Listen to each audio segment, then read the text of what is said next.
On today's show, we have Todd Tresidder, who retired at 35 and has spent the last 18 years helping people create wealth. We're going to learn how he was able to retire, and then we'll go deep into how to look at investing and creating wealth.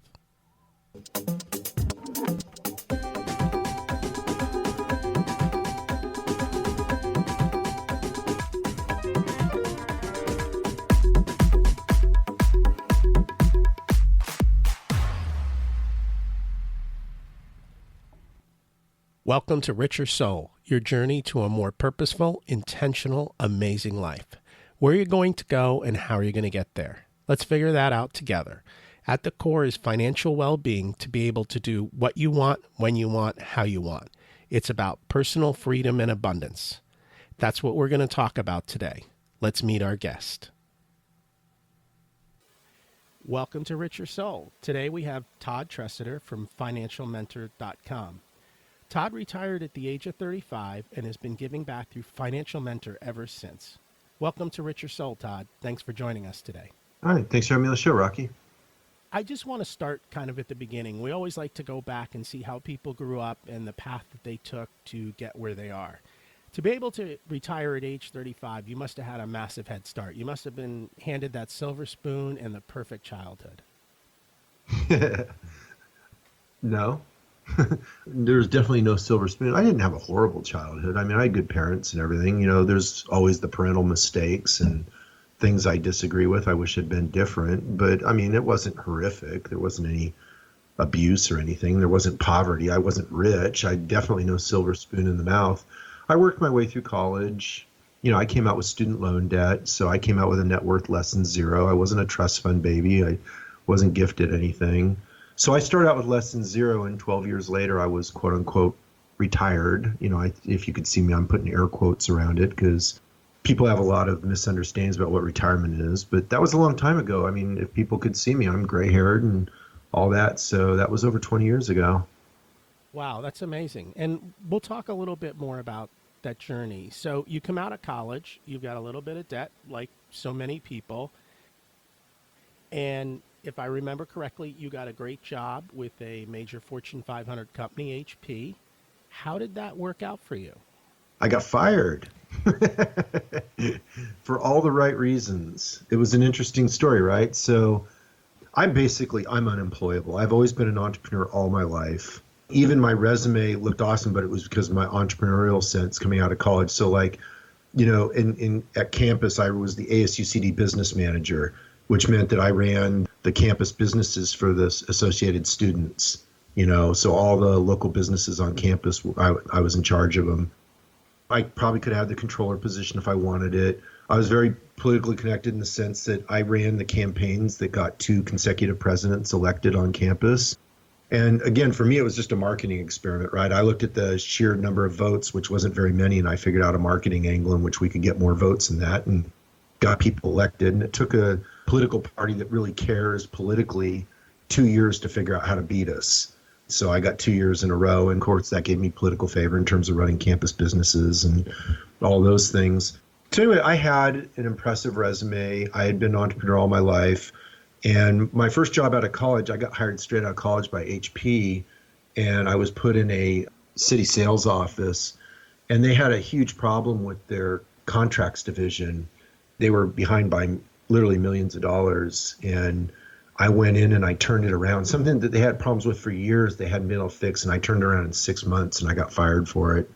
And the reason for it was perfectly good on their part. They just basically looked at it and they said, dude, we love what you do. They don't call me dude, obviously, in corporate America. But the gist of the message was, dude, we love what you've done. But man, you are just this major disruptor. We can't have you in the office doing what you're doing. I mean, and so I was out, even though I produced amazing results. And they were absolutely right in firing me. I was not mature. I did not understand corporate politics. I knew how to get results, but I did not understand the people side of it and the corporate politics. And so I made a lot of mistakes that ultimately got me fired. That's one of the things with corporate America. You truly have to understand the political side of working there. And sometimes you're going to be sent out not because you aren't great at what you do, it's because you don't mesh within that particular system.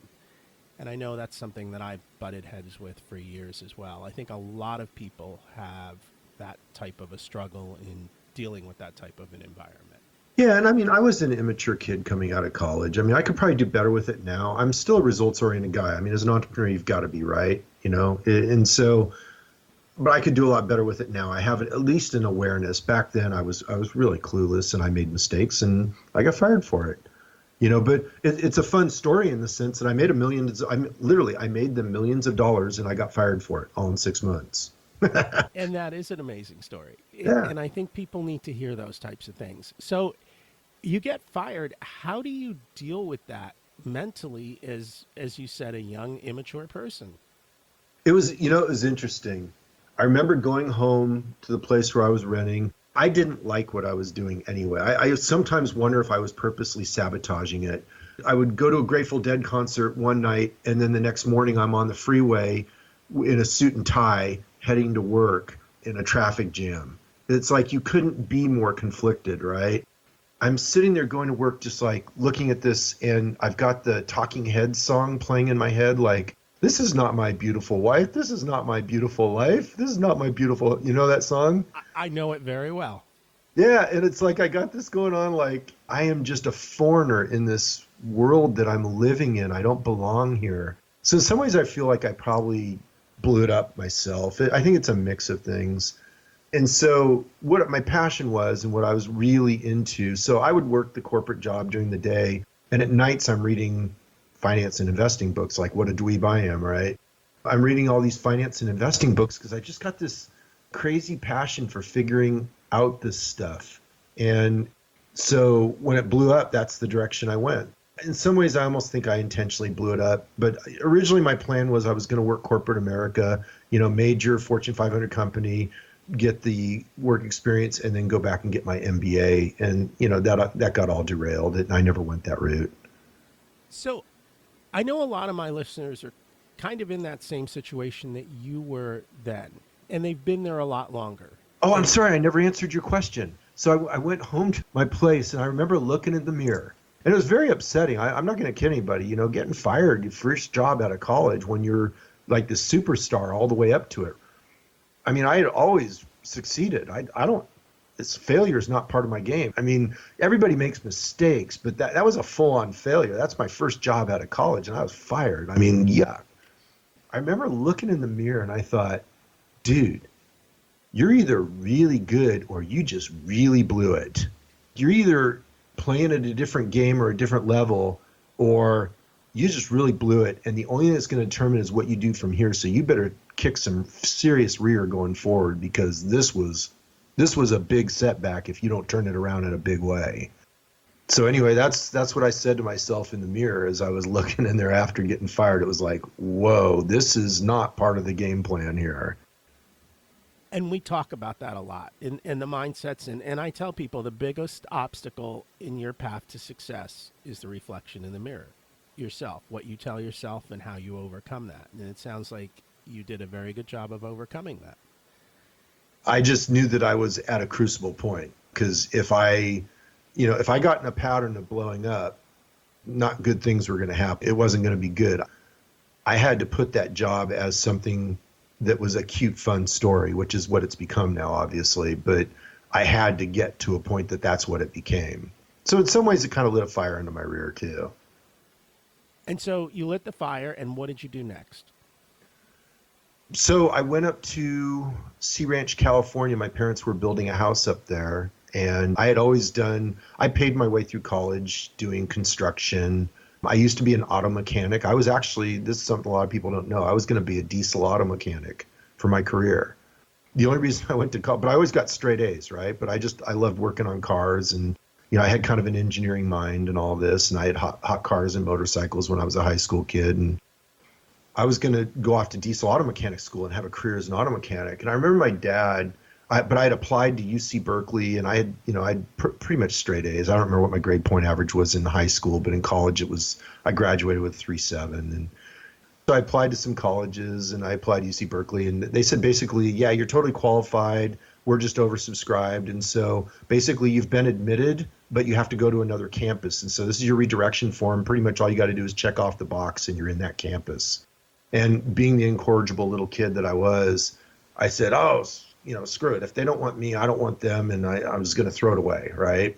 And I tossed it in the trash. And my dad, being a really level-headed guy, he looks at me and he pulls it out of the trash and he says, well, look, Todd, you did the coursework and you did the applications and you're in, and you still got a ways to go. Probably it makes sense if we just kind of check the box and send it in and see where it goes, right? And if you just had to check one of these boxes, which campus do you want? Right? Like my dad's kind of cool about that. And so he holds the sheet in front of me and I look at it and I go, Davis, isn't that somewhere near Sacramento or something? And they go, yeah. I said, well, that's far enough away I won't come home to do my laundry, but it's not so far away that I can't come back for holidays. I'll check there. I mean, that's literally my reasoning, right? Like, just obnoxious kid. And so I checked the box at Davis, and it was like the best thing I ever did. So I have my dad to thank for that. I mean, going to college was just the best thing I ever could have done. That's awesome. So now you come out, you lost your job, and your next step, where you went back to your dad's house, you said, because he was building.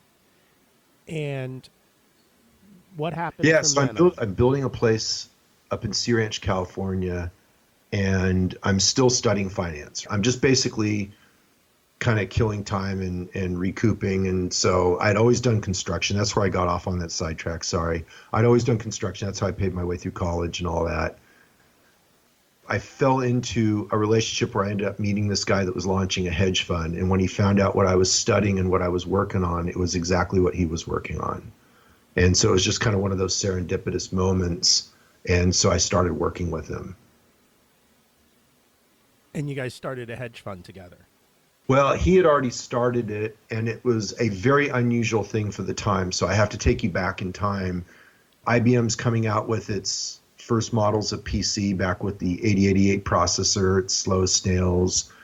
If you bought an upgraded hard drive, it's about, I don't even know what fraction of a size of a USB drive is today. Really antiquated equipment, but it was cutting edge for its day. Apple computers were still being made in a garage. And we had this crazy vision of quantitative investment methodologies, quantitative risk management methodologies. And so what we were doing was we were bringing science to the investment process, which was, as you know about investing, most of it really isn't scientific. Most of what's taught as investing is really conjecture. There's a lot of ideas in investing that actually don't hold up when you really test them. I was out testing methodologies and researching and coming up with ideas and testing them. And when he found out what I was doing, he's like, oh my gosh, this is exactly the direction I'm going with investing. And so he already had it. I started working with him. At first, I was just kind of this salaried draw kid. I was supposed to introduce our ideas down to CFOs of companies down in the San Francisco Bay Area because they had enough money to worry about, but it wasn't enough to attract the high-level professional managers. So we were trying to sell them on investing with us. That's where it all began. But quickly what we found out was that I was really good at the back-end stuff, the research, the accounting systems, running the money. I was really strong at that. And sales for a zitty-faced young kid out of college to gray-haired CFOs wasn't working. Whereas this guy was an experienced life insurance salesman. He was gray-haired. He had the presence. And so we flip-flopped roles, and that's when the business took off. When he did the sales side and I ran the business, we took off. And so as I hear that, it brings to mind that you've got to kind of match the skills in the place you're at with what you're doing. And if you're mismatched, there's no success. But then when you flip-flopped and you matched your particular skill sets to the market, all of a sudden it takes off. Yeah, we became a really strong team. Once he found that he could trust me, we did some actual testing. We would have him and me trade side by side for managing the portfolio, and I out-traded him. I started out doing research, a thing called the $100,000 garbage pile, which was we would go buy everybody's investment methodologies. Usually they sold them for anywhere from $30 to $3,000. We would buy them all, and then I would test them, and that's where I really began. And then pretty soon I started figuring out what worked, what didn't, and why. And then I started developing my own investment methodologies. And then pretty soon we were running the money based on my investment methodologies. So it only made sense that I ran the portfolio at that point. Accounting systems, I had developed them. I have kind of a weird flair for numbers. It's not like I'm some rocket science mathematician. I'm not. But I have a real intuitive sense of numbers. It's almost like it's another language and it speaks to me in a way that most people don't understand numbers. I can look at a spreadsheet of numbers and see flows and all kinds of stuff. Most people just see a spreadsheet of numbers. So anyway, I developed our accounting systems. They were so accurate that back then it was Coopers and Lybrand. They were like the big eight or whatever. Now I don't even know what's left of them because they've all merged and everything. I think it's Coopers Price Waterhouse or something. But back then it was called Coopers and Lybrand. And they would do our audit each year. And they would show up 3 days into the new year. Like the first business week of the year, they would show up to audit our books because they knew I'd have it all done because I had everything as automated accounting systems. And then they would use our books to find errors in their system because each year their software would have errors. Our software was so accurate, they used our initial audit because they knew first of all, the books would be done, they'd be accurate, and then they used it to find the errors in their system. That's impressive. Clearly, you have a gift and you found a place to use it appropriately. You talk about investment methodology and you talk about a lot of the programs you've seen that don't work. In layman's terms, can you explain to us what that investment methodology means? Probably not. Well, I mean, here's the thing. It's all based on mathematical expectancy. Everything I teach is based on mathematical expectancy because that's the math behind how wealth compounds, right? So it's future value equation and mathematical expectancy equation. That's probably gobbledygook to everybody listening, but it's really intuitive. Let me give it in intuitive terms. Most people understand probability, right? The odds of something happening. And so mathematical expectancy is simply probability times payoff. And so what that does is that adds another dimension to the equation, but this dimension is critically important to understanding how all this works. And it's the piece that almost nobody gets, and they certainly don't get it intuitively. You have to work with it for a while before you do, because we're all programmed to work with probability and think in terms of probability. Very few people think in terms of expectancy. Only the people that, hardcore gamblers do, right? They know the game, and people with deep investment background and quantitative investment background do. And so their writings and discussions are usually unique in the field compared to most people. But anyway, it's probability times payoff. And the unique thing about payoff is, so let me give you the math. It's average win, it's the relationship of average win to average loss, and percentage winners, percentage losers. So percentage winners, percentage losers is the probability side. Average win, average loss is the payoff side. What it means is you have to carefully guard against the large negative payoffs. And that's the thing that almost everybody misses. They don't understand the critical role of risk management, how that changes the risk-reward equations, how that determines proper investment strategy, and on and on and on. And again, none of this is Todd's conjecture. It's built into the math of how wealth compounds. This is the way the game works. It's undeniable mathematics. And then you have to build the methodologies to support and reinforce that undeniable mathematics. And I know that goes very deep. So I'm not going to ask you to do that or talk about that further than that. Let's take it kind of a step back into how it applies to people today. I get questions and the conversation always turns to, what should I do with my money? How should I invest it? And we'll talk a little bit more about. Well, let's look at that question just for a second.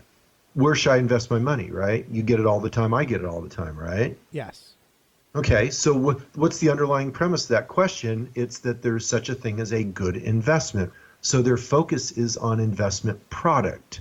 Correct. Not investment process. They don't say, hey, Rocky, what's a great investment process that will give me a positive expectancy over the next 10 years? Right? Have you ever had anybody ask you that? No. Never. I never have. In all my years working in this field, not one person. But that's the right question. That's the right question, because if you implement the process, then your profits are an outcome. It's a fait accompli. It will occur over time because the process has a positive expectancy and your profit is just a function of sample size. The process is what matters, but what everybody comes to you is they come to you asking for what's a good investment. So I actually have an article on my site. It's called What's a Good Investment? And they can search for it on the website, or you can link to it in the show notes. That goes through this whole distinction of process versus product. And that's one of the fundamental mistakes people make is they think in terms of investment product. What's a good investment? Everybody wants to know, they want to find Microsoft in its infancy. They want to find that next Microsoft. They think if they can just hit that great stock pick and they'll be rich forever, right? Because they'll turn $1,000 into $1 million. And, that's another math myth, right? The millionaire myth. But anyway.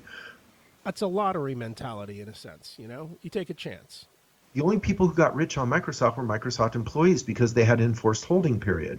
Yes. They were just picking up stock options. They were working there. They were building it into their retirement plan. And they held a not long enough holding period through all the ups and downs of the stock that they became rich. The investors, there's no solid research study, but I have seen research studies on similar situations. The investors buy it and then they sell it and they buy it and they sell it. And there are very few people that bought Microsoft in its infancy and held it to the end and made fortunes except for the employees who got it through stock options. That's interesting. And I think my only point to that was the probability. When you buy a lottery ticket, the probability of winning is 1 in 300 million. The payoff's massive, but your chances of that ever happening are nil. You're being more accurate than you may realize in that the bulk of the gains in the stock market come from a fraction of a percent of the total stocks. This is a statistic very few people know, is people think, oh, the S&P 500 is up, so they think the stock market is up or making new highs or going up. But in fact, and I'm going to butcher the numbers, but it's something like 1/3 of 1%. So a fraction of 1% of the total stocks account for 50% of the total gains in the S&P 500. And again, I may be butchering the numbers, so don't hold me the exact data. I'm trying to give you an intuitive sense for how extreme this lottery game is. In essence, that's why index investing is a valid premise, is because what are the odds that you're going to pull out that one or two big winners out of every 100 stocks that accounts for nearly all the gains in the index? It's close to zero, right? When you start doing the probability analysis, it's close to zero. And that's why actively managed funds have such a hard time against the index funds. The index funds are a fait accompli that they'll own the big winners. The active managers, that's not a fait accompli. The odds are greatly against them. If you can explain further, when you look at the S&P 500, it is not an equal weighting of 500 stocks. No. It's capitalization weighted. Right. So can you explain in layman's terms for people what that means? So it just means that like Apple, I don't know if Apple's in there or not. I don't monitor what's in the S&P 500. I'm sure it is. Apple would represent a disproportionately large amount of the S&P 500 compared to company XYZ no name that you've never heard of that just barely made the cutoff in terms of capitalization. Really, the S&P 500 is a closet growth fund because it's actively managed in the sense, like everybody thinks it's a passive index fund. Well, it's a passive index to the extent that you buy it and you passively own it. But the index itself is actively managed. There's a committee of people that choose what stocks get eliminated from it and what stocks get added to it. And it's based on growth and capitalization criteria. And so the S&P 500 is really a closet growth fund that's capitalization weighted. The largest growing companies make the biggest proportional share of it. And so it's almost designed in such a way that the winners win. You can't pick them, but they tend to become the massive part of the fund. And so you have a much better chance of a positive return by investing in the S&P 500 versus trying to find a winner yourself. Yeah, your probability, well, let's put it this way. You have a proven, staying with the content of mathematical expectancy, you have a proven positive mathematical expectancy holding the S&P 500 over a 15 to 30-year holding period, right? Yes. The data is overwhelmingly obvious on that. And there's reasons why, which we can go into. If you handpick stocks, you have an unknown expectancy. And in all likelihood, based on research, that expectancy will prove to be negative. Correct. And there's a lot of human emotions that go into that. And we'll talk about that a little later that make us pick what's hyped versus what's truly good. But I want to be clear that we're not mixing metaphors here. Just because I'm an advocate of low-cost index investing as a proxy for risk does not mean that I advocate passive risk acceptance, which is tied into the buy and hold mentality that's often wrapped into this conversation. I'm not an advocate of buy, hold, and pray, right? I don't believe that the risk is justified by the reward at all points in time, and the data supports that, the research supports that. So just because I'm advocating the use of low-cost passive indexes as a vehicle for investing does not mean that I'm advocating a buy and hold mentality. I just want to be clear on that. And that is perfectly clear to me, and hopefully it's clear to the audience as well. So as we look at that, I think conventional wisdom out there right now is, if you go out and you buy a 60% stock owning the market, 40% bonds, that you've got a pretty good chance of success. And the two are supposed to cause. Hold on. No. I'm making assumptions, and I want you to break them. Okay. I'm setting this up because this is conventional wisdom. This is what people are talking about. All right, so let's call it that. Yes, so let's call it that. So this go ahead and tell me what's the conventional wisdom, and we'll play with it. So conventional wisdom for, let's say, a 40-year-old, I do 60% in an overall, like, total stock market fund. I do 40% in bonds in an overall bond fund. That reduces my volatility, so that, because when stocks go down, bonds go down, and that inverse type of thing. And I know now, sitting where we're at today, that expectancy-wise, that may not be the right place to be. And I know you're the expert to break that myth and talk about it.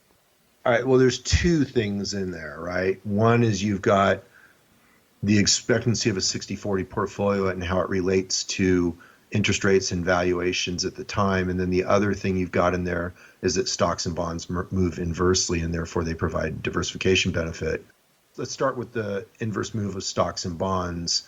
It depends on the data sample you're looking at. In recent history, recent US history, which is where most of the data comes from for a lot of the stock market research that you see, the answer is that would be true, because you've got largely what we'll call a disinflationary market environment, because you began with really high inflation in the 70s. Most of the research data starts kind of 73 and gets a lot better around like 80, 82, okay, is where you start getting predominant research data. So generally you'll see research going back kind of 73, 82. You can go further back if you just use a bond index and S&P, which is where some of the contrary data comes from.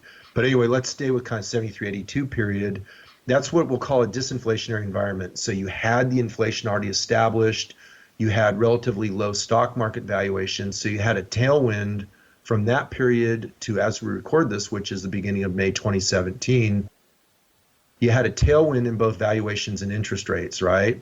So as interest rates are declining, that means bonds are receiving capital gains. So you have both the very high interest rates, which cushions any decline in the bond market, and then you have the capital gains that adds gravy on top of the high interest rates you're getting paid for people who own bonds back, in the 70s going into the 80s.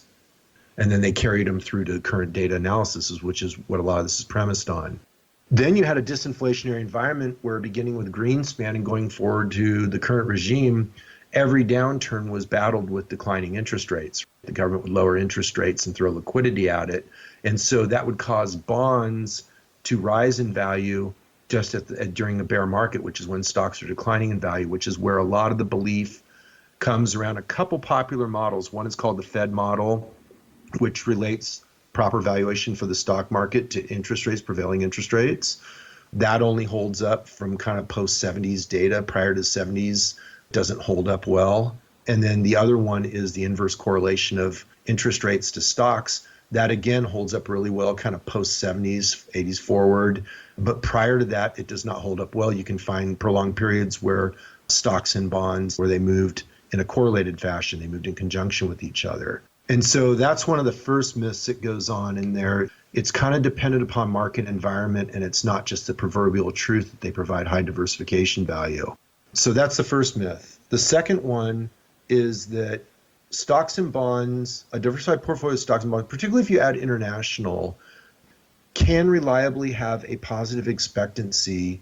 In other words, you should profit, right? That's fancy names for you should profit by holding those things for kind of 15, 20-year time period, 15 years plus, really heading out to 20 years to 30 years, You can pretty reliably get a profit. The data is fairly conclusive on that. However, in the 7 to 15, 7 to 20-year period, returns are highly dependent upon valuation and interest rates at the beginning of your holding period. And so you get tremendous variability in your expected return. And so the myth right now is, people invest and they think, oh, I'm going to put in this diversified 60-40 portfolio. Maybe I'll add an international component. And average compound return is 8% or whatever the number is that's being thrown around, whether including dividends or netting of inflation and what time period they're looking at for the research. But let's just throw around 8% as an arguable number. And people get that 8% number in their head. They don't realize that it's a very tiny fraction of the years that are give or take 5% of 8%. What you really have is the rule is volatility, not 8%. You have 30% up, 50% down, 20% up, 20% down. You have these big moves year in and year out. That's the general predictable rule, not 8% compounded. And out of all that, you get this average return of 8%. But then you have to look at the myth of compound return versus average return. I mean, I could just go on and on about what the math says. Let's do that. Let's talk about compound return versus average return, because I think people truly need to understand that point. Compound return is the only return that you can actually spend. It's the only return you actually care about. That's the return that actually occurs in your account.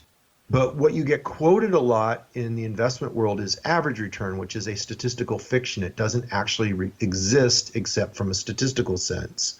So your money compounds, it doesn't average. And the reason that you'll see the average return quoted a lot is because it's always higher than the compound return. And the difference between the average return and the compound return is a function of the volatility of the return stream. So in stocks, the difference is pretty high. If you look back to, again, I'm pulling the data off the top of my head, but it's like middle 1920s, I've seen the research from Ed Easterling. If you go back to 1920s, and I think he excludes dividends, the difference is 2.1% compounded, something like that. Now, that may not sound like a huge difference. So in other words, compound return, I think is, I don't remember the exact numbers, but it's like 7.1% versus 5.5. Again, I'm boggling the numbers, but I remember the difference is like 2%. And the compound difference in that is what's huge, because if you compound at 2% difference, it's like a 90 some odd percent difference in the ending account value. If you get the difference between average and compound return, the difference is like you end up with 10% as much money as you would have otherwise. It's this hugely important issue, particularly in the stock market, because see, it's a volatile return stream. That's what I said is the rule is volatility. And so it's a volatile return stream, and therefore the difference in compound versus average is a big deal. In bonds, it's much less. In cash, it's almost non-existent, right? Because the volatility is much less in the return stream. So let's just, I'm going to give you simple numbers. Let's just make an example. If I put $100 in the stock market and I pick a bad time and it goes down 50%, I now have $50. Right. The next year it goes up 50%. My $50 grew to $75. Correct. I had 50 up, 50 down. Average return is 0. And no. Average return is roughly negative 12%. It'll be something in that neighborhood. There's a compounding effect, so we're rounding numbers. Okay. But it'd be negative 12%. Your average return is 0. Your compound return is like negative 12. Correct. Your average return is 0, which is what they're advertising. Your negative return would be actually, because if you end up at $75, so $100 to $75 is a 25% loss. Right, but it's over 2 years. It's over 2 years, something so like it's a 12.5%. Correct. Yeah, it's something less than 12.5 because there's a compound effect. But you think you're even. And so that I just want to put some basic numbers to it so people can kind of grasp the concept. Well, it's even more important than that, because so I'm agreeing with you 100%, right? Yeah, that's the way the math works. So what you're explaining is that gains and losses in the compounding are asymmetric. That's the simple way of saying it. Now, most people are like, gee, Todd, that's not simple. I don't know what asymmetric means. So let's explain it. A 10% loss equals roughly an 11.1% gain to get back to even. And a 25% loss equals roughly a 33.3% gain to get back to even, right? Because you go from 100 down to 75. The return on 75 is 33.3% because it's 25, right? 25 to 75 is a third. And so 25% loss is roughly a 33% gain to get back to even. 50% loss jumps to a 100% gain to get back to even. 90% loss, 900% gain to get back to even. The point being, they're asymmetric. What happens is you've got this growing percentage gain required that becomes astronomical as your losses increase arithmetically. So it's a geometric, the relationship goes asymptotic, right? So the gain required grows geometrically, but I'm not saying it quite right, but there's a geometric relationship on the gain side, but there's for an arithmetic loss side. And so it becomes asymmetric, and it's very hard to compound your way unless you control the losses. That's why risk management is so critically important. Again, it's baked into the math of how this money compounds. But see, we're actually being kind with this, okay? Because we're only talking about breaking even, right? And we're talking about this extending over years. So now let's get a little more serious and let's run it out in a real world situation where you have, let's use the 2000 top as an example. And let's just say that, I don't remember exactly where, but let's say the S&P finally broke even 12 years later. And it crossed and made new equity highs like 12 years later. I may be off by a year or two, but it's fine for argument's sake, right? And so you had 12 years where you had this volatile loss, and then 12 and coming back and breaking even. So the problem is not a big loss. A big loss is problematic, but it's not the huge problem for retirees, because the math of wealth is different when you're adding to money versus when you're living off the money. And the goal of everybody who builds wealth is to live off their money, right? Absolutely. Fair? Yes. Right. And so when you're compounding the wealth, they teach you all these things, right? They teach you about averaging down. And the idea is that, dollar cost averaging. I used the wrong term. Dollar cost averaging, where you keep adding money, and what happens is that dollar cost averages in. What that does is that puts volatility in your favor, because you get more shares on the volatile downturns and less on the upside, and then the average effect of that, it works in your favor. And so dollar cost averaging when you're adding money in is actually completely valid mathematically. The problem is we call it something different when you're subtracting money. In the retirement world, it's called sequence of returns risk. And so let's play this out for a second, because again, adding money to an account plays the math different with volatility versus when you pull money out of the equation. Volatility works in your favor when you're adding, kills you when you're pulling money out.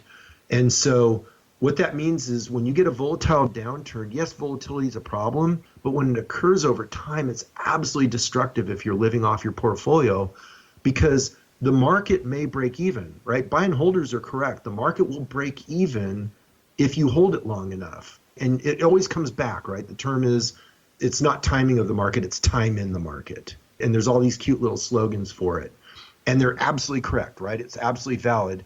But when you're spending money from the portfolio, that's what destroys it, because the market may come back, but your portfolio won't.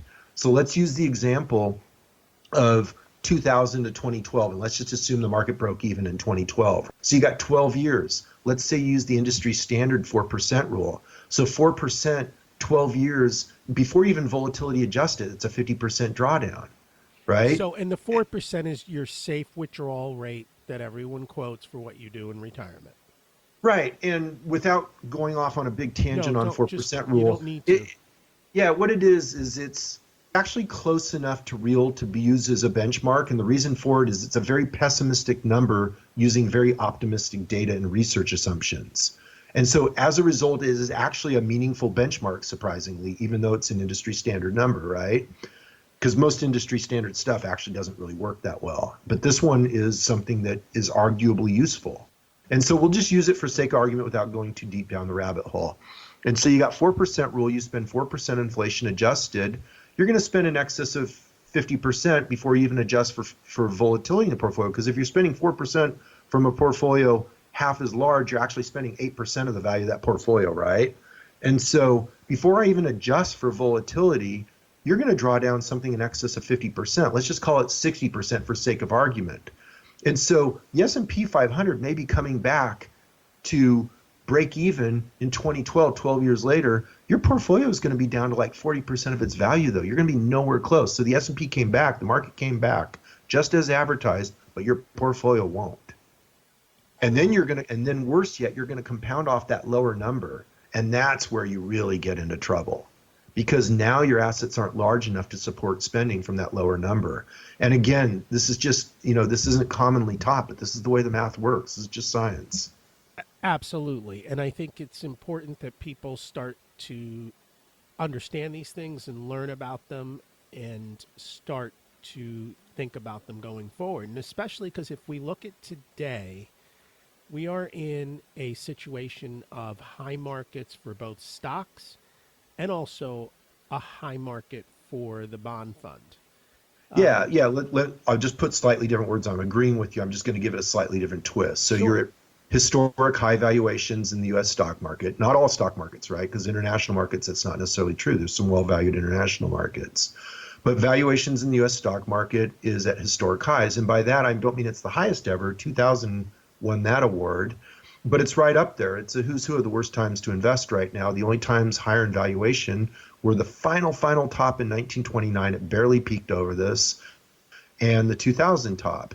Other than that, you've got the other who's who worst tops, times to invest like 73, 74, the 87 crash, 2007 to 2009. All those time periods, actually, the bear markets began from lower valuations than today.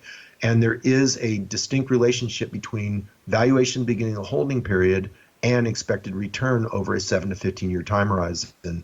The same thing with interest rates, right? Interest rates arguably at the lowest in recorded history.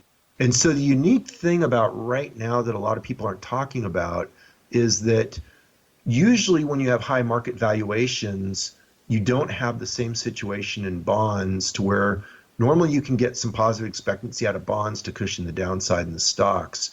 Right now you're at, because interest rates are essentially the valuation for money, right? Interest rates reflects the price of money, just as what you pay for stocks reflects the price of stocks. And so right now you're at peak valuations really in both if you kind of understand it at a certain level. And so we're at an out of sample time period. It does not exist in the data. But correlation studies show that expected returns arguably quite low going forward for a 7 to 15-year time period for buy and hold investors right now. And again, this is recorded at May of 2017.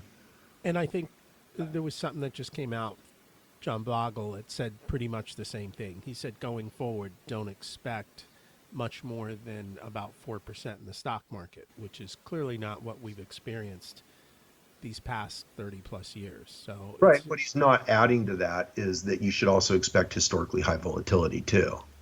In other words, you can expect, so your risk reward relationship gets particularly ugly when you own from peak high valuations, right? Because not only do you get very low expected return, which is what John Bogle is referring to, and that's in your quote, but also what he's not referring to is you get historically high drawdowns as well. So you end up with high volatility and low return, which is the worst of both worlds. absolutely. So you know what?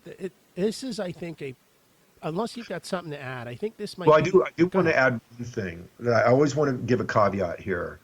And that is that when you do valuation, which is what we're talking about here for understanding future expectancy, it's not a forecast.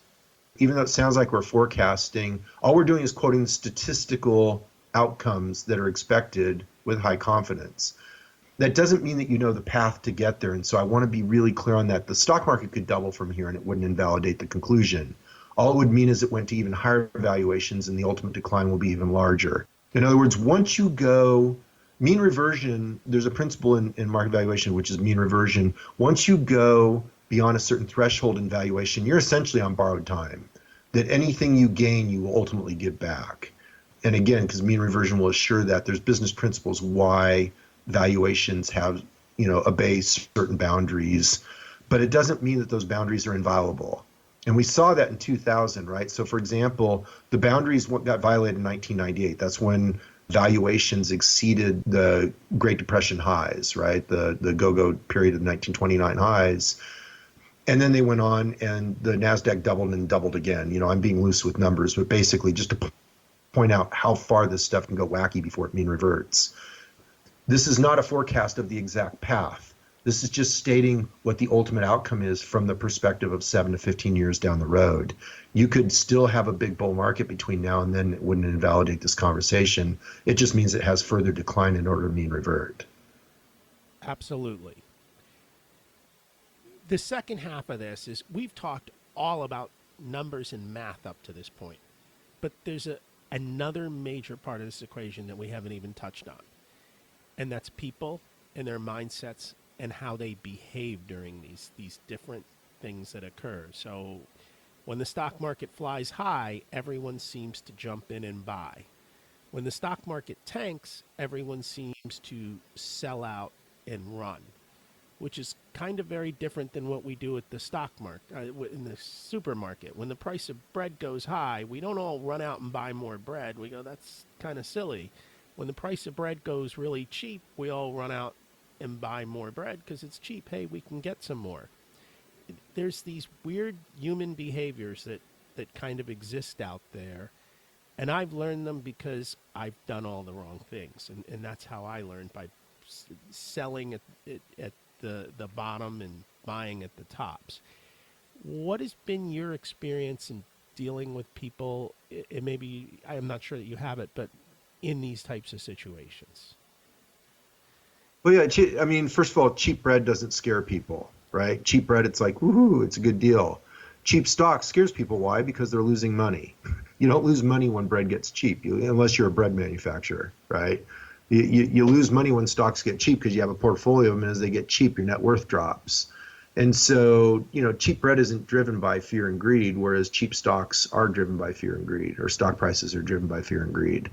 And so they're fundamentally different animals, but in the way you create the analogy, they're true, right? I mean, the joke on Wall Street is the stock market's the only place where everybody runs out the door when the merchandise goes on sale, which is what you're getting at. And so in that sense, when you view it as merchandise, which is really what it is, that's an absolutely valid viewpoint.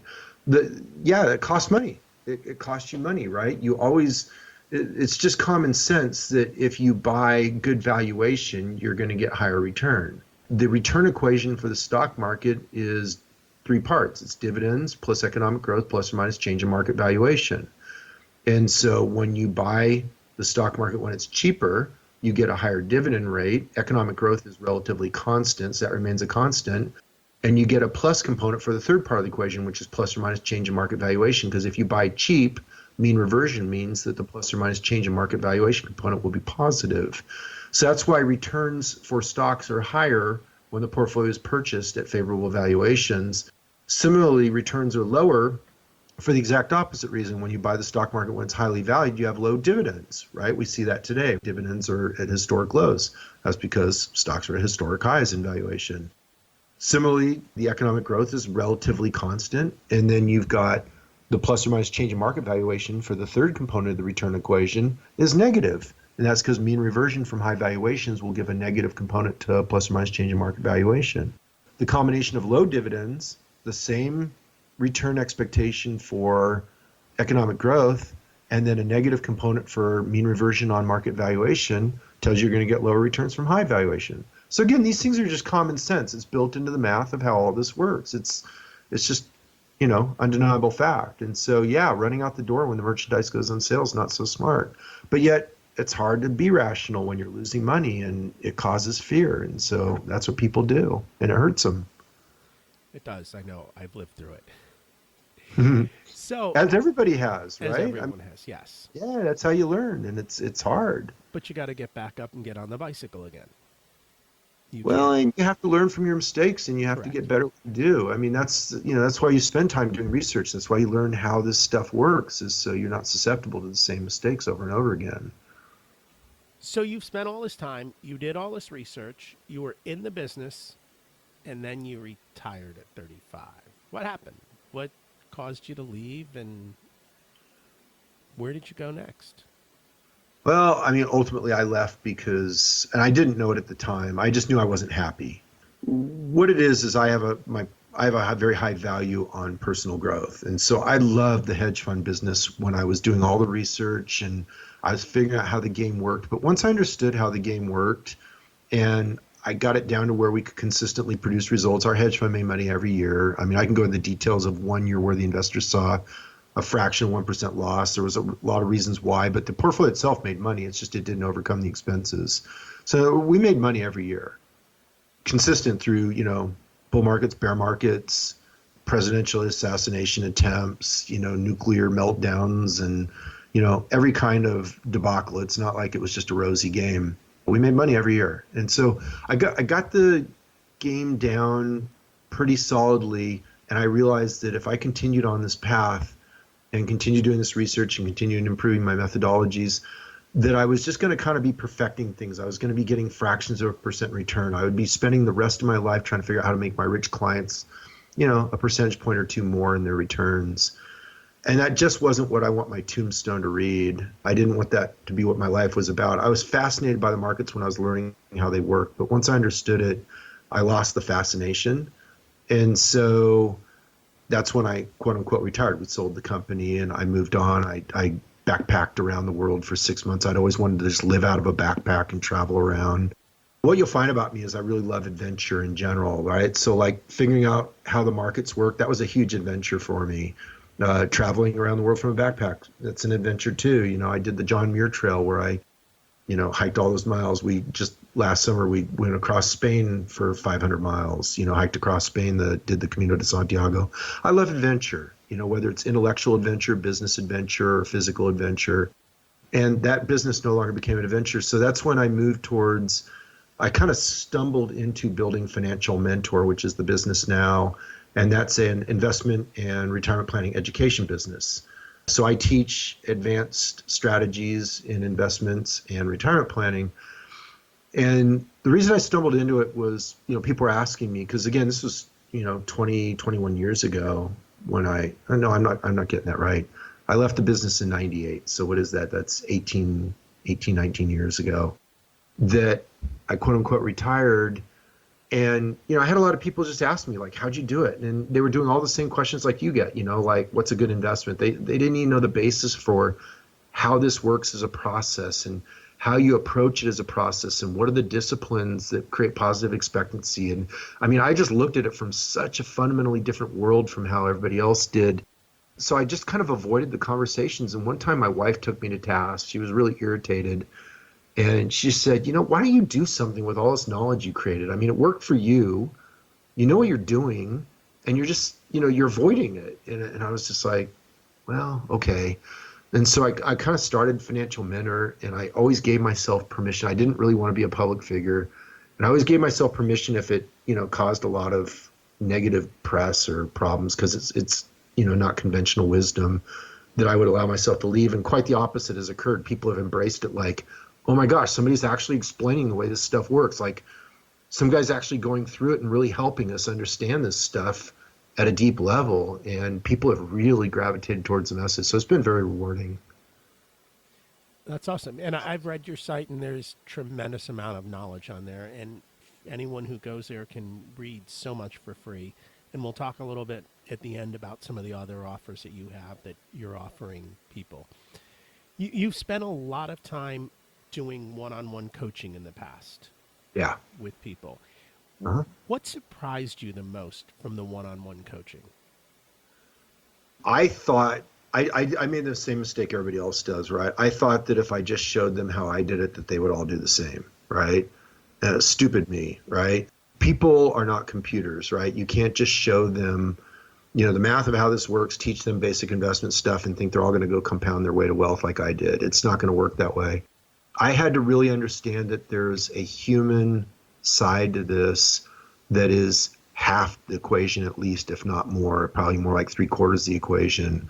So like I have a process now. I ended up, the whole reason I did coaching is I wanted to see, could I actually help normal people achieve extraordinary financial results?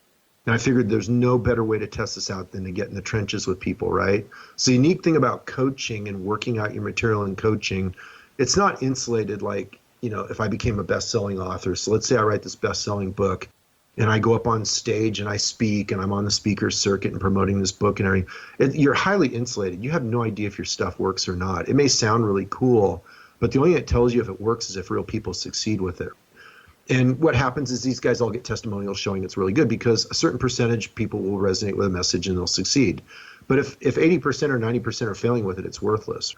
In my book anyway, that's not succeeding, even if 10% pull something with it.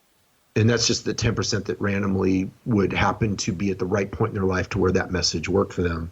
So I was really trying to get more consistent results. So I went the coaching path and purposely selected a wide diversity of clients and started working. Boy, was it a wake-up call. The number of problems that people were having implementing the material just really deepened my learning. I had no idea how many things that I had developed in terms of success habits, patterns of understanding things. I had no idea how much was built into me versus how much was actually just the science of finance. And so I had to learn all that. And that was the huge surprise and wake-up call for me. It took me years to develop the material. So you said success habits. What would be success habits? Persistence, understanding the science behind it, like doing the research. I mean, there's so many. How about this one? Let's get really simple. Self-responsibility. I always come from the position all my results are my responsibility, whether I actually produce them or not. Like a lot of people, so let's say I lose money in an investment because the Fed comes out with some big announcement and I'm on the wrong side of it with my positions. Now, a lot of people would go victim to that legitimately, right? It's a Fed announcement. I can't know that. The market goes haywire and you lose a lot of money. And so people go victim and say, well, it's the Fed's fault and it was a big news announcement, or it's Donald Trump's fault, or whatever it is. Whereas I always come from self-responsibility. No, that's my investment methodology. It put me at that risk, and I chose to put those positions on, or I chose to follow that advisor that had those positions, or whatever the basis was that I had that capital at risk. And so when you do that, what happens is by coming from a position of self-responsibility, it puts you in, it empowers you to learn from that experience, to improve upon your systems, your methodologies, your processes, so that you don't get bitten next time something like that happens. Whereas if you're a victim, that means by definition, you don't have any responsibility, you don't have any authority over it, you can't possibly improve it, you're disempowered. And so whether you're truly a victim or not doesn't matter. You should always come from a position of self-responsibility. Why? Because that's the only position that empowers you to improve your results next time. And so, that's an example of a habit or an attitude that results in success versus the opposite, victimhood, that results in failure. Are there others similar to that, or other habits that you've noticed? Yeah, I mean, we get Rocky. We could do podcasts on it. I mean, I have a whole course on it. So okay, that's fine. It's one of the things that we talk a lot about on this podcast is your mindset and psychology and all of those types of things, and having other people also talk about it helps people to get a variety of things. But we've talked quite a good deal on investments today. yeah. You do have some courses and some other things. Is there anything else, though, before we talk about that you'd like to share before I ask you about where you can be found and all of that information? No, I think we covered some hopefully interesting information for everybody listening. Absolutely, we did. And as you said, we've only, I think, scratched the surface here. There is so much more within this realm to go so much deeper. Yeah, we don't want to throw people off. It's not like, oh, it's so confusing. I mean, you've learned, you're a student in one of my courses. I'm guessing you'll tell people about that. And this stuff's actually relatively simple once you understand how it's pieced together. And so it may sound complicated or throw you off when you hear me talk, but that's only because I'm coming at it from a very different angle. And so it's going to be unusual or different. And if it's unusual or different, then it's, that lack of familiarity makes it uncomfortable and makes it sound complicated or unusual. But once you learn it, it's actually not complicated at all. It's actually very simplifying, and all the puzzle pieces connect in a very congruent whole. And it's not that much to learn. So I don't want people to be confused, or be concerned when you say, oh, there's so much more, you can go deeper and all that. Yeah, we can go deeper and there's a next level to learn. But I just want people to understand this stuff is not that complicated. I mean, I've taken people who knew almost nothing about investing, and in less than a year, they were doing really well. And I will say that going through the course, I think it's a lot less complicated than this podcast. It's very simple steps that fit together in an easily understandable way. So yeah, this podcast is a conversation, and stuff's coming out of left field for people. Whereas in the course, it's all built brick by brick by brick. All the knowledge is logically assembled so that you can assimilate it and you can transform your understanding of how this works in a very structured format. And we've laid some of these different bricks in previous podcasts with people. So good. they have some of the things that are coming out. What I like to do is show other people who followed their own path, but even though they followed their own path, when you look back and you look at the steps and what they've overcome and the mindsets and the intentionality and the purpose, all of those processes are all the same. They just applied them to their own specific path. And I think that's what we're trying to learn here is those specific things for living a richer, more meaningful life. Sounds good to me. So if people want to find you, read more, learn more, and there's a tremendous amount of stuff at your site, where do they find you? The site is financialmentor.com. So it's all one word, two words put together as one, financialmentor.com. And that's the hub of everything. I have over 1,000 printed pages of content, 80 financial calculators to do the math for you. I'm just trying to assemble a useful resource of educational content. And then I just started assembling courses. So the course structure is called 7 Steps to 7 Figures. Each course is an individual course that solves a specific problem or step in the wealth building process that everybody goes through. The only course that's publicly available now is the wealth planning course. So basically what it is it's wealth planning on steroids, or another way to explain it is it's like taking the blue pill from the Matrix, where reality is finally revealed and you see things differently. And so it's a completely different take on how you design your wealth plan. How do you design your life to result in wealth? And that course is publicly available right now. That's the only course that is publicly available. And I will say that the course it's understandable. So it goes step by step. It's not something that you say, oh, that's overwhelming, I can't learn from that. It's set up that you can learn from that. So I will give you that feedback because it's been great. Thank you. Yeah, and if people don't want to buy a course, there's a ton of free stuff over there. Like if they subscribe, I've got a free mini course. It's an email course. It's called 52 Weeks to Financial Freedom. It gives the full overview of the structure of the 7 Steps to 7 Figures, so you understand what the wealth planning process works like. You won't get rich in 52 weeks, but at least you'll get a firm roadmap of how all the puzzle pieces fit together, and that's free for new subscribers. I also give away a free ebook, 18 Essential Lessons of a Self-Made Millionaire, for new subscribers. And again, all these things are just relationship builders, so you can decide if the message resonates with you or not before you spend any money. Absolutely, and thanks for doing that. It's definitely a wealth of resources that you can get for free. And I try to turn people on to as many resources and as many different things as they can find.